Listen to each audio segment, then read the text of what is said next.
Et si, en une seule nuit, tout ce qui semblait invulnérable s'effondrait? Imaginez une capitale moderne, ses larges avenues soudain submergées par la panique, ses habitants pétrifiés devant des incendies qui déchirent l'obscurité. Ce n'est pas un scénario de fiction. C'est le 27 octobre, le fameux jour de l'opération de l'ébranlement. À minuit passé, des missiles et des drones russes frappent sans relâche toutes les grandes villes ukrainiennes. Aucun répit, aucune alerte qui laisse le temps de se préparer. L'attaque est d'une précision terrifiante. Chaque minute compte. Chaque cible est choisie pour paralyser, désorienter, semer la terreur. Les systèmes de défense anti-aérienne, même les célèbres patriotes occidentaux postés à Kiev, sont dépassés. Là où la veille encore, on vantait leur efficacité, le ciel s'embrase. Les missiles perçants, les alarmes hurlent sans discontinuer. Les rues se vident dans un silence angoissant. À l'aube, Kiev n'est plus la même. Les images sont saisissantes. Immeubles éventrés, véhicules calcinés, réseaux électriques effondrés. La ville, jadis fière et indomptable, découvre la peur et l'impuissance sur chaque visage. Mais ce séisme dépasse l'Ukraine. Il fissure la foi dans la défense occidentale, la promesse de protection, l'idée même de sécurité sur le continent. C'est toute l'illusion de la supériorité technologique et du bouclier allié qui s'effondre. Désormais, chaque société civile européenne comprend qu'aucune barrière n'est infranchissable, qu'aucune technologie n'est invincible face à l'innovation implacable de la guerre moderne. La question s'impose. Comment la Russie a-t-elle réussi là où tant d'autres avaient échoué? Quelles stratégies, quelles armes, quels paris ont permis ce basculement en une seule nuit? Pour comprendre ce séisme militaire, il faut revenir aux heures qui ont précédé l'attaque. Derrière la foudre apparente, il y a des mois de préparation et des choix décisifs. Quel mystère se dissimule derrière l'offensive qui a paralysé la capitale et semé la confusion sur tout le territoire ukrainien? La nuit du 27 octobre n'a pas été un simple assaut. Les experts parlent déjà de opération d'ébranlement, tant la précision et la synchronisation des frappes russes ont sidéré les analystes. Il ne s'agissait pas d'une salve isolée de missiles, mais d'une attaque méthodique, ciblant les infrastructures vitales. Électricité, transport, logistique militaire. Tout a été frappé, sans relâche, dans une chorégraphie de destruction calculée. L'intention était limpide, désorganiser l'État, affaiblir toute résistance et plonger la population dans une incertitude étouffante. La Russie a orchestré une combinaison redoutable. Drones kamikazes insaisissables, missiles de croisière effleurant le sol, projectiles balistiques fondant à des vitesses fulgurantes. Cette fusion d'armes a saturé les défenses ukrainiennes, noyant les radars et forçant les opérateurs à des choix impossibles. Jamais une attaque n'avait touché autant de cibles à la fois. Kiev a subi une violence inouïe, mais Odessa, Kharkiv, Soumy, Pokrovsk et le port essentiel de Tchernomorsk ont été frappés sans pitié. Partout, même tableau. Sirènes hurlantes, explosions en rafales, incendies géants illuminant la nuit, quartiers entiers privés d'électricité et d'eau potable. Pour mesurer la portée de ces frappes, rappelons l'histoire des attaques aériennes sur Londres durant la Seconde Guerre mondiale. À l'époque, le Blitz avait plongé la ville dans le noir, les habitants se terrant dans les stations de métro, guettant la fin de l'alerte. Mais, contrairement à ces bombardements du passé, l'attaque sur l'Ukraine est caractérisée par l'utilisation simultanée de technologies avancées et de tactiques d'essoufflement. Les drones, qui volent à basse altitude sous le couvert du brouillard ou de la nuit, rendent la détection et l'interception beaucoup plus complexes. Les missiles de croisière, quant à eux, suivent des trajectoires imprévisibles, rasant les arbres ou contournant les reliefs pour éviter les radars. Les conséquences sont apparues dès les premières heures. Transports bloqués, réseaux coupés, files interminables devant les stations-service et une panique sourde dans l'air. À Kiev, certaines flammes étaient visibles à des kilomètres, alors que les habitants, hagards, tentèrent de saisir l'ampleur du désastre. Ce n'était pas une vengeance ponctuelle, mais le révélateur d'une stratégie d'usure systématique, visant à saper la capacité de l'Ukraine à survivre, militairement et civilement. Le pays chancelle, menacé de démoralisation et d'isolement, tandis que le moral de la population, déjà fragilisés, se fissurent sous la répétition des chocs. Pour illustrer la profondeur de cette stratégie, on peut évoquer la campagne de bombardement alliée sur l'Allemagne en 1944. Les Alliés visaient alors les usines d'armement, les centrales électriques et les voies ferrées, cherchant à priver l'ennemi de ses moyens logistiques. Mais la Russie, elle, utilise une technologie de saturation, envoyant des vagues successives de drones et de missiles, forçant la défense à s'épuiser, puis frappant les cibles les plus vulnérables. Ce basculement soulève une interrogation glaçante. L'Occident, qui a investi des milliards d'euros dans la défense aérienne ukrainienne, découvre ces technologies les plus sophistiquées mises en échec. Même les systèmes réputés invincibles, tels que les fameux Patriot, semblent impuissants face à une attaque d'une telle envergure et coordination. Pour donner un exemple concret, lors de la guerre du Golfe en 1991, les systèmes Patriot avaient été présentés comme des boucliers infaillibles contre les Scud irakiens. Mais, déjà, des rapports avaient révélé que nombre de missiles n'avaient pas atteint leur cible et que la saturation des défenses restait un talon d'Achille. Aujourd'hui, la leçon semble se répéter à une échelle démultipliée. Mais le plus surprenant reste la facilité avec laquelle ces défenses, jugées robustes, ont été débordées. Comment expliquer une telle faille? Pourquoi les boucliers occidentaux, chers et vantés, ont-ils failli précisément là où l'on attendait qu'ils protègent le plus? Pour comprendre ce bouleversement, il faut disséquer la mécanique de l'attaque, explorer ses angles morts et révéler les failles que personne n'osait imaginer. C'est là que commence le récit du 27 octobre. Quand la technologie la plus avancée révèle ses propres limites, que reste-t-il aux défenseurs, sinon l'incertitude et la peur? Dans la nuit du 26 au 27 octobre, la réalité a frappé sans ménagement. À Kiev et ailleurs, les systèmes Patriot et NASAMS, vantés comme invulnérables, ont été pris de vitesse, voire contournés. Sous les yeux des civils et des analystes, le mythe du dôme impénétrable s'est fissuré brutalement. Les rapports sont sans appel. La cadence et la diversité des attaques russes ont saturé les défenses. Les stocks de missiles intercepteurs se sont vidés à une allure inquiétante, incapables de soutenir l'intensité du bombardement. Chaque tir devenait un pari, chaque lancement un choix entre protéger ou risquer de manquer à l'appel la prochaine fois. Les Russes ont méthodiquement exploité une faille majeure. Les drones à basse altitude, innombrables, ont saturé les radars et forcé les défenseurs à dilapider leurs munitions les plus précieuses. Derrière cet écran mouvant, les missiles balistiques, rapides comme l'éclair, ont percé les dernières défenses, frappant au cœur des infrastructures vitales.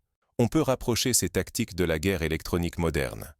Lors du conflit du Haut-Karabakh en 2020, l'utilisation de drones kamikazes et de leurres électroniques avait déjà montré la vulnérabilité des systèmes de défense statiques. La Russie, forte de ces observations, a affiné ses propres méthodes. Une absence a frappé les esprits. Les avions F-16, autrefois symbole de l'espoir ukrainien, n'ont pas pris leur envol. L'absence de ces chasseurs signale une crainte profonde, celle de voir disparaître l'ultime rempart aérien, faute de pièces ou d'équipage. Même les experts les plus optimistes n'osent plus nier l'évidence. Le dispositif occidental ne tient pas la distance face à la stratégie d'épuisement russe. Les limites structurelles, longtemps tues, s'exposent au grand jour. Ce désaveu bouleverse l'ordre européen. Des milliards d'euros investis dans la meilleure technologie militaire se heurtent soudain à leur propre faiblesse. La confiance de Kiev s'effrite, tout comme l'image d'invincibilité occidentale. Désormais, l'enjeu dépasse la technique. Il s'agit de morale, de logistique, de temps et de volonté collective.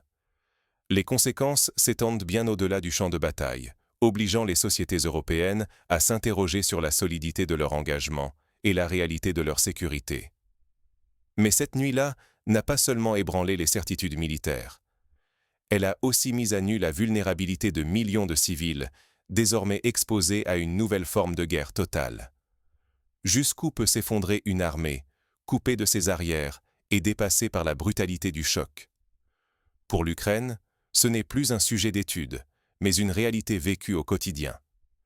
Depuis la débâcle de Pokrovsk, tout vacille. Perte de contrôle, repli chaotique, réserve au bord de l'épuisement. Les soldats, harassés, touche la limite de l'endurance humaine face à une pression qui ne faiblit jamais. La stratégie russe s'est transformée.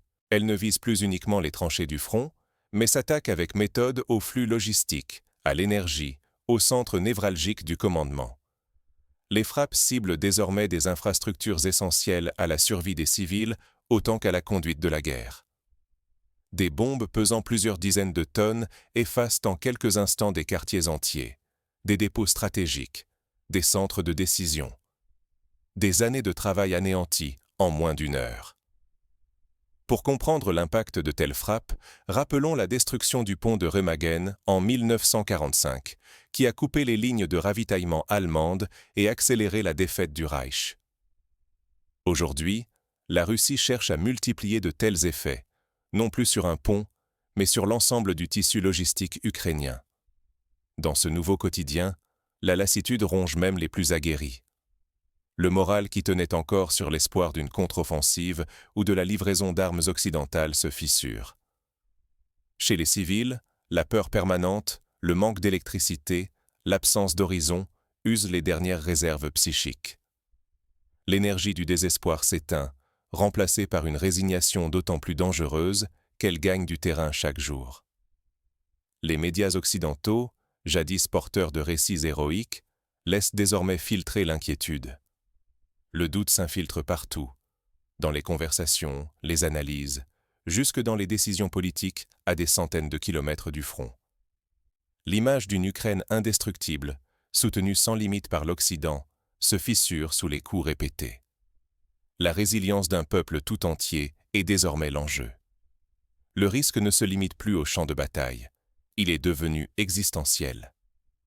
C'est la capacité même de la nation à résister à un effondrement total, logistique, moral et symbolique, qui est testée. Pour les soldats comme pour les familles qui attendent, la seule chose certaine, c'est que rien ne l'est plus. Mais comment en est-on arrivé là? Pour comprendre la portée de ce bouleversement, il faut revenir sur les 24 heures qui ont tout changé. Quand les certitudes s'effondrent, comment réagir? Kyiv, l'Occident, et toutes les sociétés confrontées à la guerre d'usure doivent désormais affronter cette question vitale. La nuit du 27 octobre l'a prouvé.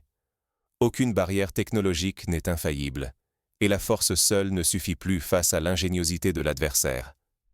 Première leçon, la doctrine de défense doit être repensée de fond en comble. Désormais, la rapidité de décision, la souplesse tactique et la résilience humaine l'emportent sur la technologie pure. Les systèmes les plus avancés révèlent leurs failles lorsqu'ils subissent l'innovation tactique et l'usure continue. Les armées doivent apprendre à absorber les chocs répétés, à disperser leurs ressources et à régénérer leurs capacités sur la durée. L'adaptation devient une nécessité permanente. L'illusion d'une supériorité technologique durable a volé en éclats. La logistique, souvent reléguée à l'arrière-plan, devient le pilier de la survie. Sans réseau redondant, sans stock réparti intelligemment, aucune position n'est viable. Les chaînes d'approvisionnement doivent résister à des attaques multiples et imprévisibles. Pour illustrer ce point, prenons l'exemple de la bataille de Stalingrad. L'armée allemande, pourtant équipée et déterminée, s'est effondrée faute de ravitaillement et d'adaptabilité tactique. Les armées modernes, quel que soit leur arsenal, font face aux mêmes défis. Sans logistique, la bravoure ou la technologie ne suffisent pas. L'innovation tactique dépasse désormais l'usage des drones ou la précision des frappes. Il s'agit d'inventer sans cesse de nouveaux modes d'organisation, de communication et de ravitaillement. La créativité logistique est devenue une arme en soi. Pour les civils, la survie quotidienne impose de nouvelles règles. Il faut apprendre à vivre sous la menace constante, gérer la peur collective et maintenir la cohésion dans un quotidien fracturé par le danger. La préparation psychologique, l'entraide locale et des routines de survie deviennent essentielles. Des exercices de résilience civique, tels qu'on en a vu en Israël ou en Finlande, offrent des pistes. Création de réseaux de voisins solidaires, stockage de vivres et d'eau, organisation d'abris collectifs. Ces pratiques, longtemps associées à la guerre froide, retrouvent une actualité brûlante. La résilience n'est plus seulement individuelle, c'est la capacité du tissu social à encaisser les chocs et à se reconstruire, jour après jour. L'épuisement, l'angoisse et la lassitude sont des ennemis aussi puissants que les armes. L'Occident doit regarder en face l'efficacité réelle de son aide militaire et humanitaire. Les stratégies d'autrefois, fondées sur la supériorité technologique ou la quantité de livraison, montrent aujourd'hui leurs limites. L'adversaire observe, apprend vite et adapte sans cesse ses méthodes. Il devient impératif d'anticiper les ruptures stratégiques, d'investir dans la formation, la maintenance et la capacité à improviser. L'agilité prime sur la puissance brute, la préparation sur la certitude. Une vérité s'impose. La guerre n'est plus affaire de domination, mais d'adaptation. Ceux qui savent transformer chaque revers en enseignement survivront ou préserveront leur crédibilité mondiale. Les autres, prisonniers de leurs habitudes, risquent de subir la prochaine onde de choc sans défense. Au centre de cette bascule, il y a la survie collective, la crédibilité géopolitique et la capacité à ne pas être balayé par la prochaine crise. Ce qui se joue aujourd'hui à Kiev annonce peut-être l'avenir de la sécurité européenne. Incertain, mouvant et cruel envers ceux qui se reposent sur leurs lauriers. Mais un autre enjeu, plus silencieux, se profile derrière la bataille.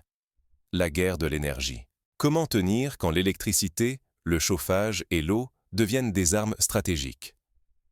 Les frappes russes sur les centrales électriques et les réseaux de distribution rappellent l'hiver 2022, lorsque des coupures massives ont privé des millions d'Ukrainiens de chauffage.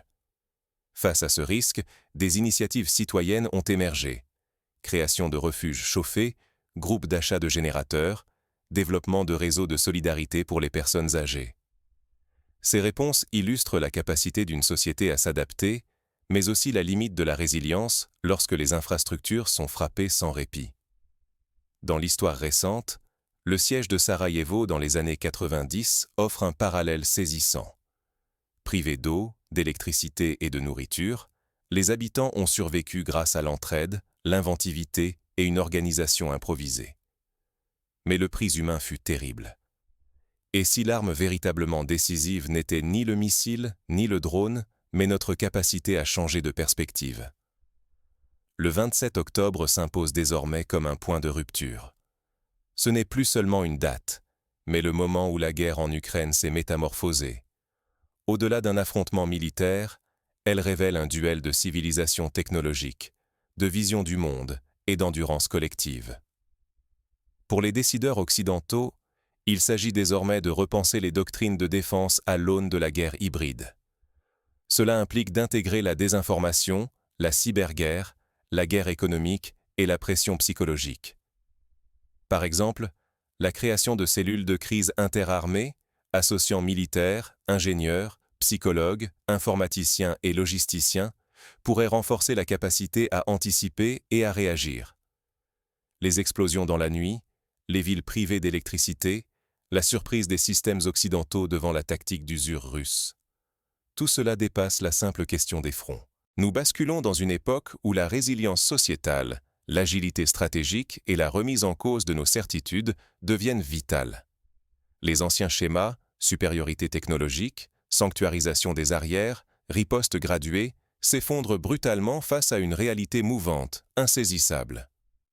Pour chaque pays européen, il devient crucial de revoir les plans de défense civile, d'investir dans la formation des citoyens à la gestion de crise et de renforcer la coopération entre secteurs publics et privés. Des exercices de simulation, comme ceux menés en Suède ou en Suisse, peuvent préparer la population à faire face à des coupures massives, des attaques hybrides ou des pénuries inattendues. En une nuit, l'illusion de l'invulnérabilité défensive, entretenue pendant tant d'années par l'Occident, s'est fissurée. Cette faille révèle la vulnérabilité des infrastructures, la pénurie de certains armements, mais surtout l'usure psychologique d'une population sous tension constante. Le vrai bouleversement est aussi intérieur. C'est la banalisation de l'exceptionnel, la normalisation de la crise, la lassitude morale qui gagne toutes les parties. Pour éviter de sombrer dans la résignation, il est indispensable de cultiver des espaces de dialogue, de soutenir les initiatives communautaires et d'investir dans la santé mentale des populations exposées. Des programmes de soutien, tels que ceux développés après les attentats de Paris en 2015, ont montré l'importance du suivi psychologique et de la solidarité collective. À ce carrefour, chacun est confronté à un défi inédit. Dirigeants, experts, citoyens. Ignorer ou minimiser ce qui s'est joué, c'est risquer de se réfugier dans le déni, puis de reproduire les mêmes erreurs. Accepter l'aveuglement, c'est s'exposer à subir plus durement encore la vague suivante, alors que les signaux d'alerte s'accumulent déjà partout sur la carte de l'Europe. Dans cette nuit du 27 octobre, une leçon s'impose à tous. L'histoire n'est pas écrite d'avance. Tout dépend de notre lucidité collective à comprendre les ruptures, à dépasser les récits rassurants, à inventer de nouveaux chemins pour la sécurité, la souveraineté et la paix. La victoire, peut-être, ne résidera pas dans l'écrasement de l'ennemi, mais dans notre capacité à reconnaître ce qui change et à agir autrement. Face à l'incertitude, il existe des leviers d'action concrets. Développer la culture de la sécurité, encourager les exercices de résilience, favoriser la coopération régionale. Chaque individu, chaque communauté, chaque État peut jouer un rôle. Sommes-nous prêts à regarder la réalité en face et à affronter ce qui vient ?